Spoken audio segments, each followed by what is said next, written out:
এসেছি যারা, এগুলো আমি 2টা কাঁচা লঙ্কা দিয়ে গ্রাইন্ড করব। এই যে দেখেন খুব সুন্দর করে আমি এখানে কাঁচা লঙ্কা দিয়ে গ্রাইন্ড করেছি।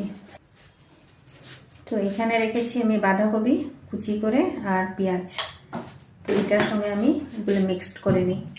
এখানে দিয়ে দিচ্ছি লবণ, দিয়ে দেবো 1/2 চামচ হলুদ, দিয়ে দেবো এখানে এই যে কয়েকটা কারি পাতা।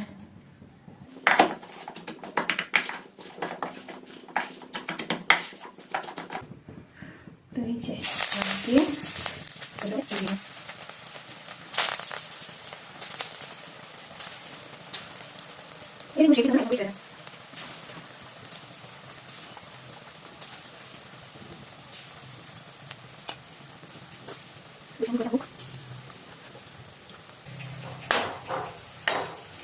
এটা আমি এবার আপনাদেরকে সার্ভ করে দেখাচ্ছি। এই যে আমি সম্পূর্ণ এভাবে বানিয়েছি হোমমেড করে পকোড়া। তো আপনাদের কিরকম লেগেছে? এই যে চায়ের সাথে খাবো।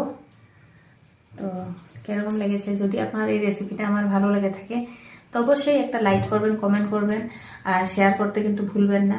তো দেখা হচ্ছে আপনাদের সাথে নেক্সট ভিডিওতে। তা আমি এনজয় করছি এবার পকোড়াটা আর চা। তো টাটা, বাই বাই।